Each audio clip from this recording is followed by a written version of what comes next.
and welcome to the draft. We're going into game 4. CDU has opted once again for this blue side. Didn't pan out for them the last game, but we'll see if they can change things around here and now.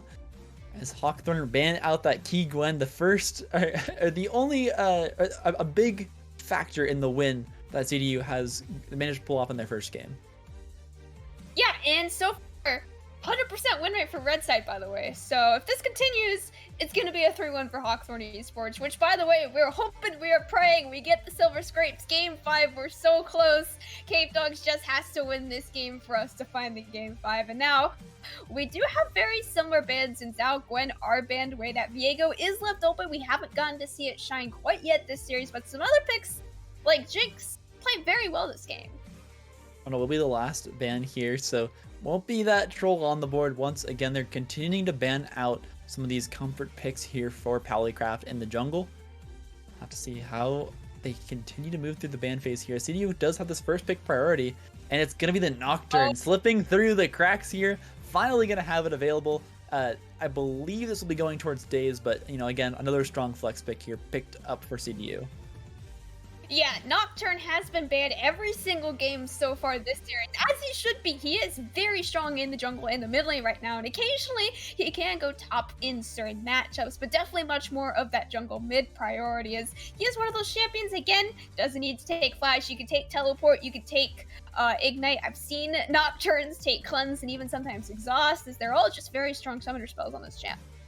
Yeah, at this point, I'd like to see some of the bounce house composition kind of locked in here. They go towards the Galileo Recon to really just secure, you know, we're diving this target right here and now and nothing can stop us kind of composition. But again, only the Nocturne picked. This has a lot of flexibility and they can go towards a lot of different things here. Hovering the Vayne here, we did see it come out in game 2 to great effect for Hawkthorne. Another strong carry for counters to lock in and kind of play towards that bottom lane. Yeah, that R1 Vayne lock-in, I'm not so sure about that one, as they also lock it in with Rel, which is another one of those very strong supports that can get her nice early kills. It's just, again, you're locking in Vayne when you don't see any tanks on the enemy comp right now. In fact, you only see one champion, and that being Nocturne. In fact, Nocturne, he has really strong dive potential onto Vayne, as he does not have to worry about her in combat invisibilities. He could just go straight onto her with his ult one. It doesn't even matter where she is. Yeah, the Rel is also locked in here, and oh no, it's the CDU combo. We've all seen the clip. They throw the ultimate onto Daze, who dashes in on the Nocturne, and assuming they can keep this Kale alive in the middle lane, I'll be mostly given over to Sirius for Y. We'll see a very strong composition locked in here for CDU, and we'll have to see what they can do here. Cam, are you okay? I am being eaten by the void monsters. Give me a second. Okay. My camera just exploded because of the excitement of having Nocturne Kale on the same team in this game. And now we've got a Karma as well, so it's just, this game 4 is going to be explosive. IRL paranoia, but yeah, so the ability to just pocket this Nocturne on the dive, throwing some shield speed ups and invincibility his way is going to make him very strong, assuming they can keep the lead on him. Again, we're going to look at, I'm hoping Hawkthorne will look for a strong mid lane pick here to punish this Kale. Will be the Diana, so not a bad jungler to lock in here, does have that gank presence, can pull the Kale back and really just blow her up before she gets a chance to drop the ultimate. So I like the look here. Just a question of I still just want to know, what's the mid lane pick here? You're saving this counter pick, but you're not the kills have been locked in, so you could utilize it now, try and figure out what you want here. But most likely we'll be seeing another set picked up by Hawkthorne unless he gets banned out, and then something strong here in the mid lane to match the Kale. I'm expecting a Jinx ban, just because Jinx has been 100% pick rate so far, as Jinx is just so strong AD carry right now. She's almost matching Kog'Maw in terms of late game scaling damage. It's just she doesn't have that same safety in her kit with the ability to build Frozen Heart, as Kog'Maw, for some reason, now builds Frozen Heart almost every game. I'm not sure where that started happening, as Jinx actually looks like she will be making it through the ban phase. Just a lot of these solo laners, lots of these 1v9 carry potential solo laners being banned away from Hawkthorne. Yeah, this round 2 ban phase has been a constant here for CDU, and now the Irelia will be picked up, stealing it away. I'm assuming it wouldn't have mattered because both these picks will be going to top and mid already, so they should already have those locked in, but a strong bruiser pick. We saw what Daze did last game on this champion, and we'll see if, I'm gonna say Godzilla, can match the same level that Days brought on the Aurelia last game. Yeah, he certainly put on the Aurelia show for us last game, as he got 3 solo kills underneath the turret, by the way. Like, they weren't even just, like, outplay dives under his own tower. No, he was going in all in underneath the tower, getting himself 3 solo kills, and then unfortunately, on the bot side of the map, his bot lane was doing the opposite and giving Jinx a bunch of solo kills. So now we have Sivir locked in, which is another one of these new champions, another one of these champions that we haven't seen this series, and she is a good supportive AD carry for this Kayle lock-in. The set here is interesting because I don't see a clear target for the showstopper. Mordekaiser is the answer. So I believe this will be Mordekaiser top, set in the mid. They haven't locked it in yet, so they're still hovering stuff. But set doesn't really have a clear target here for showstopper. Who do you want to throw back into the team? Again, I guess like you could grab the Rel and throw her on top of the Vayne, try and pull her with a face breaker immediately after. So there's options here. But I don't think Set's just kind of like a well-rounded champion that I don't think was really locked for any particular purpose here. Dang. Excited for an R5 Yono. That would have, if we aren't already so excited about having a Kayle Nocturne and the Aurelia Diana, Yon would just make this game complete. Honestly, I don't even know at this point. I mean, so looking at CDU here, I like the look. They've got On the Hunt as well as Mantra shields from the Karma to really just speed their way into a team fight. On the other side, what you're looking at is you're trying to shut down the Kayle more than anything else. If this Kayle is nullified, this composition does nothing. The Sivir could in theory get ahead, but I mean realistically this Sivir Karma is gonna play so safe bottom lane, kind of just hiding out away from the Vayne and Rel. They might be able to get prio if they want to go for something like that and try and shove out waves against the Vayne Rel, which has been shoving them in all game. Counters and Manimites just continuously pushing. And then maybe they could be the ones that look for that vision in the jungle and try and help out their jungler and their entire team by spotting out constantly where Arth is going on the map. Yeah, like you're saying, all of Capedogs comp revolves around this Kayle, and that can be both good and bad. As good being, all you have to do is keep her alive, and you've got all the tools in the world to do that. It's just kind of bad, because like you're saying, she dies, there goes the team, honestly. And at the same time, Riot did just add a new item to specifically target one person to make them take more damage and more CC, and that being that Anthemus Chains, I think is how it's pronounced. You could build it on any one of these members on Hawkthorne, slap that on the Kayle, and there it goes, half her HP. Yeah, I like the idea of it. I think it's because the items are so new. I feel like most players are worried about working them into their build paths that they're already kind of set on. So we'll have to see if they can opt for them. But I mean, having that damage reduction against the primary damage that on this team composition would be massive for anyone on this team. Would also want that probably on the Mordekaiser, I would guess. You could really go for those duels in the Death Realm. I think his chains, I think, is a really strong item on him. But yeah, we'll have to see. It is, again, going to come down to, can they keep the Kayle alive long enough to scale into the game? They did a phenomenal job of it in quarters. They did it 2 times in victories, able to scale up. They already are kind of known for giving up these early dragons. If they can get one of them, it completely nullifies the ability for Hawkthorne to get a soul before that Kayle can hit level 16, typically. So again, I want to see Series for Y do what he needs this game, scale up, and be the carry for this squad, as he has been in the past. Yeah, and you could almost throw Kayle up into the top lane for Days, as we have seen Days 1v9 both of these games that they have lost, as that being that game 2 and game 3 is he's currently locked in set, right? But we don't know quite yet where the set's going. So if he is locking in that Kayle for himself, then that is going to be that 1v9 carry potential champion that he has been trying to play with the Aurelia in game 3, but now Kayle could make it a lot easier for him. Yeah, I have to believe this will be the lane assignments. Panic Dingo has been looking for a power pick all series. He got the Zinzao, he got the Trundle, wants the Nocturne this game. Days, kind of, I would say, known for the set. He's played it a lot in the regular season, and CS4Y was playing this Kayle in the quarterfinals. Really good at these scaling picks. So what you'll expect to see this game is Panic Dingo once again playing more towards Herald than he would towards the Dragon. Dragon will be the priority early game here for Hawkthorne Esports, most likely picking up the first 2. Panic Dingo will look to drop Herald mid to get some early plates. And once that tower goes down, they'll then rotate the Kayle to one of these side lanes to just pick up farm, and whatever tower gets taken first against them. If bot lane shoves in and takes that tower, it just means that wave will be constantly pushing towards the Kayle, and she'll have a better chance to hit those high levels earlier on in the game. Yeah, and at the same time, Kale is going into this very powerful Aurelia pick for Hardstuck, where Aurelia, she got the mini buff, sort of mini buff, like, on the last patch, and I do believe she's getting another buff on the next patch as well, so Kale landing into one of the only champions that can shut her down very easily, especially early game, is going to make it very hard for her to find that late game scaling that you do mention she does need to find for this team comp, as you are also going into Vayne Rel, where maybe Rel isn't as big of a problem, but Vayne definitely can almost match Kale scaling, maybe not as much, especially at the specific points, level 11 and level 16, but still trying to match this Vayne scaling is going to be very important for Capedogs. So I have a bit of league trivia for you that actually I don't know the answer to. Okay. If Nocturne tethers Mordekaiser with his fear and gets Death Realm, does the fear continue into the Death Realm? Or does it get completely nullified at that point?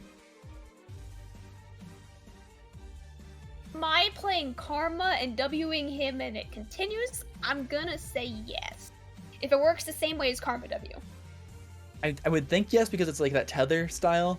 Yeah. But again, I feel like Mordekaiser's ultimate has so many unique interactions that it's going to be really hard to tell. But I was just thinking about it because if Panic Dingo wants to dive onto a side lane that's split pushing too far forward, Mordekaiser might be a problem for him if he can completely delete the one ability that makes Nocturne good in a 1v1. The trail helps a little bit, but that fear is so crucial for Nocturne to just completely win out a 1 versus 1 in the top lane that I don't know, we'll just have to see. And again, he could even spell shield the Death Realm, so there's a threat of that as well, where Godzilla has to make sure that cooldown is down. And it's all timing and really finicky matchup there for those two, so we'll have to see how that pans out. But again, we're looking into the game. Early game presence here from, I'd say, Hawkthorne Esports once again. If they can snowball that hard enough, Capedogs Unleashed will have a tough time coming back. And with that, we will be going to a very short break before we do go into Game 4, so don't go anywhere. Stay right here as we'll be back right soon. Welcome back to Excellency Esports number 2. We're in the semifinals. Capedogs Unleashed has got their first win in Game 1. Hawkthorne Esports on the streak here, looking to make it a 3-0 sweep. It all comes down to execution here. As the level 1 shenanigans already off to a quick start here. Good board from Panic Dingo will spot this one out, and they should be able to disengage from this. Always a level 1. Something has to happen level 1. We're never quite on the map, especially in these games. Come on, we gotta have something in one of these games. Whether it's this game, if we do have a Game 5, we're gonna have something happen eventually. Capedogs Unleashed. Nerves are high here for this one, as a loss will mean elimination and no ticket punch to try and face off against Lotus White in the grand finals of Excellency Light League. And it's Hawkthorne Esports, number 2 seed, speeding their way through this series, and all they need is just this last game. All they need to do is shut down the kill, and actually, we're talking about surprises here in this last game. It's a rotation to the top lane. Sirius Y has opted to move into this top lane matchup against Godzilla on the Mordekaiser, and it will be Days on the set mid here. Yeah, this wasn't what we were really expecting. We were expecting Days to just take the Kale mid on his own and then, you know, leave Sirius for Y on the set that they've been so classically piloting throughout the series so far, but nope. We're just gonna throw Days mid, which is not the role that he's been playing this series so far, and he's been playing top lane very well, especially into Godzilla up there. Yeah, and maybe a little bit of nerves there. Stays missing a large chunk of this first wave. We'll be down just a little bit of CS here to Hardstuck Brother off the back of that. Good trades here, though. So still managing to find something back for himself. Yeah, Days, he just played a whole game of Aurelia, so he should know exactly everything about Aurelia's damage, especially in this matchup, as I think he was playing into a set last game. Correct me if I'm wrong there, but he should know this matchup as he just came off of it from Game 3. I know, you're absolutely correct. Actually, tower diving set in that last game multiple times. So now here, it's not Godzilla facing off against him, but he should know the limits fairly well. Should, ooh, we should take a fair amount of damage here on this trade. Oh man, yeah. Unfortunately, he did not have that W available quite yet, as you see how much true damage he is able to do despite Hardstuck having all 4 passive stacks up. I wanted to say all 5, but it's not all 5, it's all 4 now. So now it does look like Arth is looking for this level 3 cheeky gank here in the mid lane. Days has everything available though, and Hardstuck is so low, so out of health that he can't really go in for any help as Panic. He is here to try and turn it around. It's a nice counter gank angle if they do want to go in for it, but not really wanting to commit anything too early on, it does look like both junglers are just going to work this one out. Yeah, there was a risk there. They didn't want to continue for that or onto that day's attempted gank for too long, because he could have just stacked up that grit, turned it around with a fat haymaker, and might just look for another one right here. It's like, brother, we'll get the stun for the disengage. Playing a very dangerous game here, despite days being low. He knows he's forced out the jungler. He knows he can quickly call the Nocturne if he's in trouble, so feeling pretty comfortable despite being so far pushed up here in this melee versus melee matchup. Yeah, and we have just had a trade for the scuttles between the junglers, Panic taking that top and Arth taking that bottom, and Panic was almost able to find a gank on the top lane as well. It was just Godzilla had some nice pathing to walk that one out, and Arth not really having any angle to dive the bot lane of the Sivir Karma right now. As you could just see, they have a lot of disengaged. He's got the spell shield on himself for the Sivir, and then obviously Karma, most disengaged in the world that you could ever ask for. Yeah, the tethers, the shields, keeping Yodacious nice and healthy here. They picked a very safe bot lane for themselves, and with how much work Candace has been putting in this series, I'm not surprised by it. They can also just sit back. They don't even have to be underneath the tower. They can look to just clear out the wave and deny any dives using Boomerang Blade and the bouncing auto attacks from the Sivir to just make sure that they're going to be a very... It's going to be a tough call if they want to go for a dive on this bottom lane.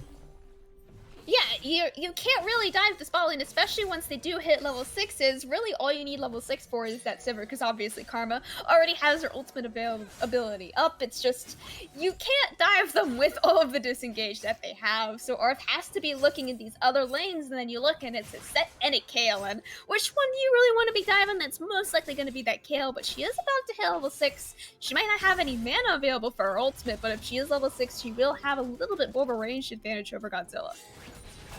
I'm trying to figure out if I think this Dark Seal start from Sirius or Y is a cocky build or not. A little bit risky considering you really need to play this lane very safely. But, you know, just keep some mana regen. If you manage to get a kill or an assist, which is very possible thanks to the supportive abilities in Kayle's kit, you can look to stack that up over time. Was forced to burn the teleport to get back into this top lane, so there won't be any bottom lane teleport shenanigans coming out of the Kayle. But Godzilla could absolutely look for that Dragon on the map. And we have seen this play from Hawkthorne Esports multiple times. Yeah, Sirius 4Y did use his teleport to make it back to that wave, and I am expecting Godzilla to do the same off of that recall, so neither jungler having teleport up for this first dragon. If either one does go for an early dragon, could be impactful depending on which team does pull the trigger. Man, I always do this to anyone who looks to clear wards in the pit. Just hit the Baron or the Dragon, aggro on them. It's a fair chunk of damage. 3 versus 1 in the bot lane, though. This might be bad for Hawkthorne. Yeah, looking for that 3v1 in the bot lane. Meanwhile, in the mid lane, having a 1v1 go down as well as counters. Walking a little bit too far, giving that first blood over to Yoda. As we're having a 1v1 in the mid lane, Hardstuck finding that flash ult from Daze, but Daze immediately taking that flash out from Hardstuck, and the ward placement, unfortunately, that's not an auto, and Daze finds the 1v1 outplay kill in the mid lane. Daze has put on a solo lane clinic this game. Solo kills in top, solo kills in mid. He plays both sides of every single matchup to the maximum effective ability. Daze has just been phenomenal this series. And with the first blood going bot lane, counters putting both summoners, this is looking like it might be their game to win. Daze, he's just walking up, finding that CC onto the bot lane of Hawkthorne, but unfortunately Arth this here, the teleport comes in from Godzilla. That is the teleport advantage that he found himself over Series 4Y in the top lane, as he's gonna get that kill down onto Daze, and this is, once again, first dragon going over to Hawkthorne Esports. Woo. So immediately off the back of that, Capedogs thinks, alright, we got 2 kills, we can look for Dragon here. But again, you don't have teleport on your Kayle. You can't get that kill to rotate into that fight. And even if you could, she's not going to have the effectiveness that Godzilla on the Mordekaiser is going to have. So just overstepping their limits of their team composition a little bit here in the early game, they give back 2 kills and the Dragon on top of it when it could have just been the Dragon.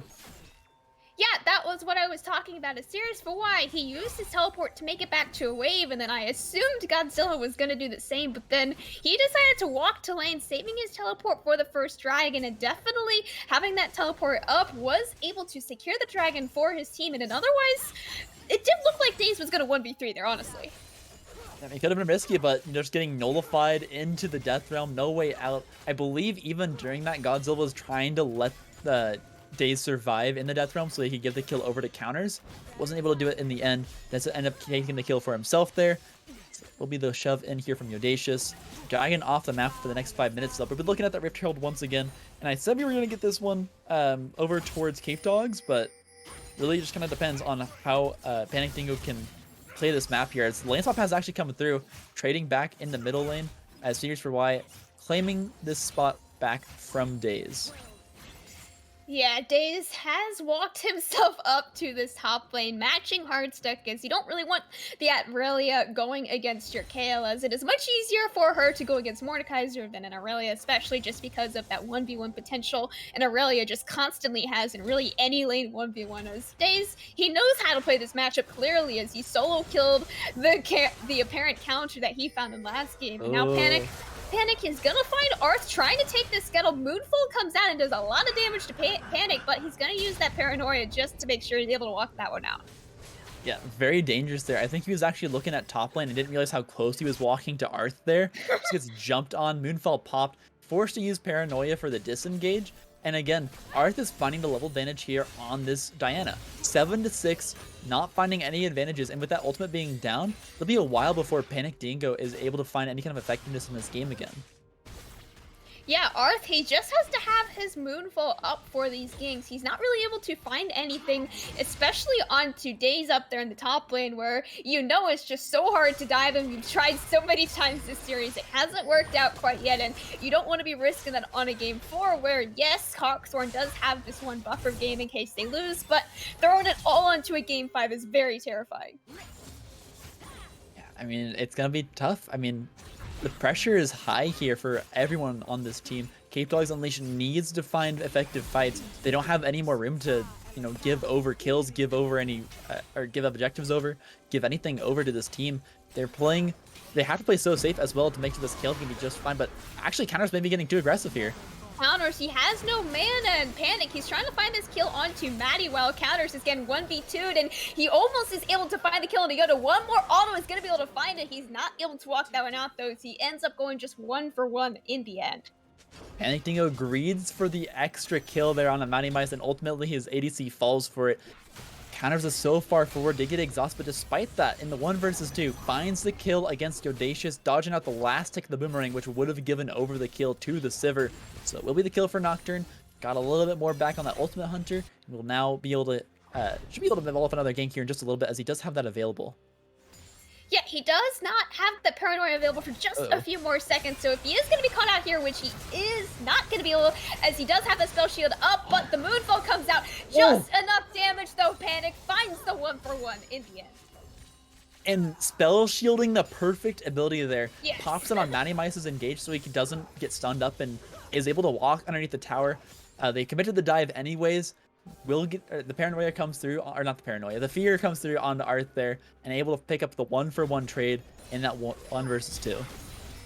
Yeah, paranoia came up just the second that Panic Dingo died, so if he survived for literally half a second longer, he could have almost gone back in for the 1v2 outplay. It was nice that he was still able to pick up the 1-for-1 without even having to use his ultimate. Oh, but keep an eye on this bottom lane. They're playing in the alcove, just now coming out of it, and Arth is here. Oh no, Arth, he's going for his own 1v2 play, as now Yoda immediately taken down, as now Hayes Talon trying to walk up to his mid laner, but unfortunately, Godzilla blocking the path, Counter picking up another kill in this lane. Will find the bottom lane. They're just sitting so patiently in alcove, and it's Capedogs Unleashed just not respecting the death timer on that jungler. They try and get over to clear out some vision around this dragon, but now with 2 down, just now respawning, Hawkthorne can just start this one up and claim it for themselves. Yeah, this is the classic 2 dragons for Hawkthorne Esports. First 2 dragons for Hawkthorne Esports. Even every single game, all 4 games so far, they've managed to do it, and still continuing this trend into game 4, showing very strong, as they do currently have a 22-minute timer if they don't get any dragons stolen away, which 22 minutes is far too early for Kayle to be hitting level 16. Yeah, definitely. That was my exact line of thought. CSY needs to get scaled up and fast. His team is starting to fall apart without him, but here it comes. Paranoia is coming out. Here comes the paranoia into Kayle ult combo, and that is Kayle finally picking up her first kill in this game. Meanwhile, Daze going for the 1v1 onto Hardstuck. One more ult is going to do it, but Hardstuck fully stacked passive finds the 1v1 under his own tower. and dodges the haymaker too. That would have been the kill there, but here comes Arth trying to Oh, find some rebuttal onto Kale. oh, absolutely destroying Sirius for Y as Arth, he is going to be feared away, allowing Panic to walk away from that one. Man, it's rough. Capedogs Unleashed find the play in the middle lane, but immediately give back too. Daze one underneath the tower, trying to find the 1v1, but a great dodge from Heartstrike Brother keeps himself alive, and he gets the kill 1 for 0 there. Doesn't even fall in the fight. In the middle lane, it's Arth realizing that Kale was just going to try and push in that wave, capitalizes on the opportunity. Now's the chance to go for more here. Oh my goodness, Arth. Gonna give you a heart attack there, Panic. You're sitting there, half HP, no mana, as now Sirius for Y gonna be taken into the death realm with Godzilla. Meanwhile, his tower taken by the Rift Turtle takes half his HP in the death realm. Arth looking to find the shutdown for himself, as one more auto would do it, but not gonna do it enough, as now Hardstuck could be looking for the dive, but meanwhile, their bot lane, Karma finds a shutdown onto counters, and now looking for this 1v2 onto Maddie. Meanwhile, the mid lane losing almost their entire tower to just that Rift Herald as, oh no, Maddie. you got the flash out of Panic, so you could say hashtag worth for that one. Yeah, I mean, gets one more summoner spell for themselves there. But now in the top lane, Daze, I believe, shoved 2 waves into this thing, chunked it out as well, so a lot of farm lost here for Hardstuck Brother, able to even out the lead just a little bit that he's managed to build for himself. Tower also super low in the top lane, but it's the closest thing they have to a tower on this map is just a quarter HP tier 1 in the top. And with Dragon spawning in 2 minutes, that'll be where the focus will be going. So I can't imagine they're going to be able to pick up this tower before this fight happens at Drag. Yeah, Capedogs, they just need to put all of their focus on getting Sirius for Y at the minimum to level 11 on this KL, as he is getting the split push in the spot lane, but he's not really doing it alone, as he is going into both counters and Maddie, so he just has to hit level 11 before that dragon spawns in just 2 minutes here. And it'll be a very key turning point of this game, as Pennintingo just might be in trouble here walking into Arth. He is walking straight into Arth, trying to steal his blue buff away. As Moonfall comes out, does not do enough damage quite yet, though, as the Paranoia does drop. No teleports are allowed, as Panic finds the 1v1 kill onto Arth, just trying to take away his blue buff. Meanwhile, Sirius trying to find a kill for himself in the spotlight, but Counters is just far too ahead, and once again, Kale being shut down early on. I mean, that's huge there, again, for Counters. This ADC has continued to find leads, and now they're looking at Daze in the top lane. He's in trouble in the 1 versus 3. Could be a 3 versus 3 pretty quickly, though. Yeah, it does look like it could be a 4 versus 3 here in the favor of Capedogs if they do want to force something, as Panic does not have a flash available, and he is just going to be feared away from Godzilla, so it doesn't look like there's really enough engaged help on Capedogs to look and force for something here in this top lane. The Hand of Death for the disengage there. Good placement by Godzilla to ensure that no one else would get picked up for Capedogs there. 1 minute left on this dragon. Everyone's looking to reset. We're looking at what could be a 5 versus 5 that could change the outcome of the series here for Capedogs if they can win, or lock it down for Hawkthorne. Yeah, I'm definitely gonna have to agree with you there. This entire series is going to ride around the next 2 dragons, depending on whether Hawkthorne is able to pick these up, whether Sirius for Y picks up his next couple kills on Kale that he is gonna need to scale, which, by the way, he is still sitting level 10. He really needs that level 11 in order to have even a fair shot at this dragon fight, which right now he's just sitting in the river. They're looking to find this 1v1, but Moonfall comes out onto 3 members, followed up immediately by the Magnet Storm from Rel, but the backline is already gone. Shutdown coming out for Arth as Hayes Town forced to run away, not able to help the team whatsoever, as Hardstuck finds the kill for himself. Meanwhile, Yoda not allowed to walk into the fight at all. Forced Flash Wave counters. His counters last hour is not going to find him anything, as that is going to be the 3rd dragon, the 3rd fight going over to Hawkthorne Esports. The vision control from Hawkthorne has been so good across this series. They bait him into that pixel bush. Arth finds a 3-man Moonfall, and it's just disaster again for Capedogs. No level 11 here on CS4Y. He was on the wrong side of this river to be able to join his team, and now forced recall. He's not. I believe he's a little bit over halfway towards this level 11, but this is now Earth's Soul at Soul Point, getting closer and closer to looking like a Hawkthorne easy clap here in game number 4. Yeah, like you're saying, Serious for Why, he wasn't even in that fight as 3 members of his team just kind of got moonfold collapsed upon by Arth, and they got one shot and weren't even able to hit Arth through the Zanyas. So Serious for Why still sitting level 10, not even allowed to participate in team fights at this point. Now finally does take that level 11, but doesn't really want to be going in as he does know how far behind he is on the scale. I mean, yeah, it's finally here, but it might just be too little too late. They are only down 2k, but this next soul is this next dragon is so important for them, they can't afford to lose any more fights. They really can. The Paranoia is coming out. They're trying to find more kills onto Series for Y. Of course, Woo! The ult combo, the classic, finds the 500 gold shutdown for Series for Y, and Arvs, he's coming in a little bit too late to save his ADC. Yeah, that'll be helpful. I mean, if you can find more picks like that, get those shutdown bounties, that's the last one available on the map. But getting more gold in this Kale's pocket is massive for Capedogs. They just need to do that about 3 or 4 more times without losing anyone else. That'll really put them back into this game. But again, when you're behind and you have the Kale on your team, there's always a chance.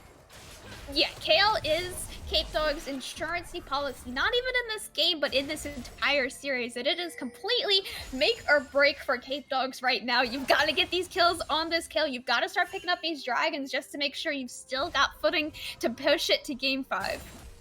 Yeah, one thing that's really interesting about this setup right now is that we're looking at 1-3-1 from both these teams. You have Daze in the bottom lane matching the Aurelia, that's pretty standard, but you have Vayne going top to match Kale.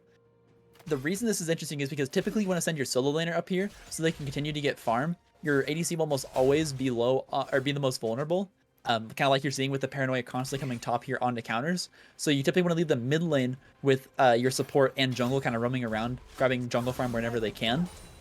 That's a setup that Capedogs Unleashed is running. Keeping Yodacious nice and safe here, always wave clearing on the Sivir. Panic Dingo, you see him just running back and forth, has the Paranoia to try and collapse some of these side lanes, but it's risky. If they can continue to find these shutdowns on the Vayne, they might just, but look at the setup here. Oh, that is quite the Baron setup, if I do say so myself. This Baron did spawn just 15 seconds ago, and if any member of Capedogs walks up an inch to this blue buff, they are going to be evaporated, as they did see just the glimpse of Panic trying to clear his blue buff, and I mean, Panic, you got nowhere to run, my friend. You are just instantly blown up. Immediately pinging the Baron. Hawkthorne Esports wants to get this game over with. They know that this Kale can be scary. Daze getting traded on the bottom lane here, and they're just going straight for the Baron as well. Yeah, Daze, he said, I've had enough. I want to get the 1v1 kill again, and he's able to find the shutdown onto Aurelia. It's just 150 gold this time, but still 450 gold in your set's pocket. Very helpful for Capedogs. And they're just actually fully handing over this Baron. Now be forced to rotate out of the middle lane as they know that the collapse could come through here. Serious for Y, spawning out a few members towards this mid, knows he's safe to push out this wave as well. So still just looking to scale on the kill. He's got 4 levels to go. Can he make it there in time? Yeah, the entire series is riding on can he make it there in time. So I'm hoping and praying that he is able to do as Daze. You can see he's still very strong on the set. He knows his damage so well, and he knows how far he can push it. As you can see, he's confident enough to take that outer tier tower for himself. So I'm able to get 1 tower back for themselves. Will help just a little bit here as Baron giving so much gold over to Hawkthorne. Just might be what they need to end this game. Arth? Oh, man. A little wide. Woo! Oh man, they are going to be dropping that Rift Herald here in the mid lane on the side of Capedogs. As you can see, there is no tower left to live under. Is this just a full 5-on-5 ARAM? It's going to be who finds this first engage if they even do want to fight, as Hawkthorne does have this Baron available. Their siege is very strong with the Vayne and the Mordekaiser splitting if he does decide to split, but currently just a 5v5 just in the mid lane. We're gonna ARAM for a few minutes before we figure out, hey, maybe we can go into side lane. Yeah, this could be the last fight of the game right here. They're knocking on the door. Oh and no! Capedogs Unleashed might trying to defend the inhibitor here. Oh no! The Magnet Storm into Moonfall is huge! No member of Hawkthorne is able to move though, as all 5 of them are CC'd into immediately destroying the rest of Capedogs, as there is no more Capedogs left to live. All 5 members are taken. Only 2 of Hawkthorne are taken, as they are looking to end this game. this might be it here. They got Baron alive. They have minions to spare. 20 seconds left on the last death timer available. They only have 2 towers in between them and a ticket to finals. Dragon is on the map, but they don't want it. They're looking at the Nexus right here and right now. I think they're able to take it. 5 seconds left on the Yoda, and I mean Karma, she's gonna be CC'd. There's not a whole lot she can do, and that is going to be game 4, 3-1 taken for Hawkthorne Esports, buying themselves a way into finals. Hawkthorne Esports, they find the snowball, they find the fight. Capedogs unleash on the slightest of oversteps, and it's immediately capitalized on by Hawkthorne here in this game 4. 3-1, they take the series. They'll be facing off against seed number 1, Lotus White, there in the grand finals here of Light League, and that is a matchup to look forward to. Yeah, Hawkthorne Esports only dropping game 1 to Capedogs. It's really quite incredible. Unfortunately, we don't get to see a game 5. Would be very hype. Hopefully, there is a game 5 in finals, like you're saying, between Lotus White and Hawkthorne Esports. But this was a very exciting series, despite only going 4 games. Yeah, I mean, even through every single one of these games, there was moments where I think Capedogs could have won it. It was very close, and it really was just Hawkthorne playing the map so effectively. They always had good deep vision. They were always playing effectively, baiting Capedogs just a few steps too far forward, and then hard committing on top of that. They found fight after fight after fight. They always were the early to objectives. They got early Drakes all the time. It was just a really well fought series from a macro standpoint from Hawkthorne that they were just able to choke out Capedogs Unleashed here, who was kind of known for their scrappier laning and team fighting. Yeah, any lead that Hawkthorne got, they were able to just easily find more and more from it. Even if it was just 1 kill in the bot lane. If that kill is on the Jinx, well, GG, well played, apparently, is how the game goes in this series. Is Hawkthorne, they got the jungle suffocation down to a T. They dropped a few dragons. I think they only dropped, out of all of the first 2 dragons in the entire series, they dropped 1. And that was in game 3, which was, funnily enough, the draft that they mostly drafted around taking dragons. So apparently, the less they focus on dragons, the more they're able to take them. And sometimes when you're in a draft like that, the attention you call to dragons by the team composition you draft can make the other team go like, huh, we should really look at taking dragons this game. And so maybe that's what happened there. Capedogs is like, we really need to stop this dragon snowball. They managed to get the first one, but ultimately it was a complete win here for Hawkthorne Esports. And we do have an interview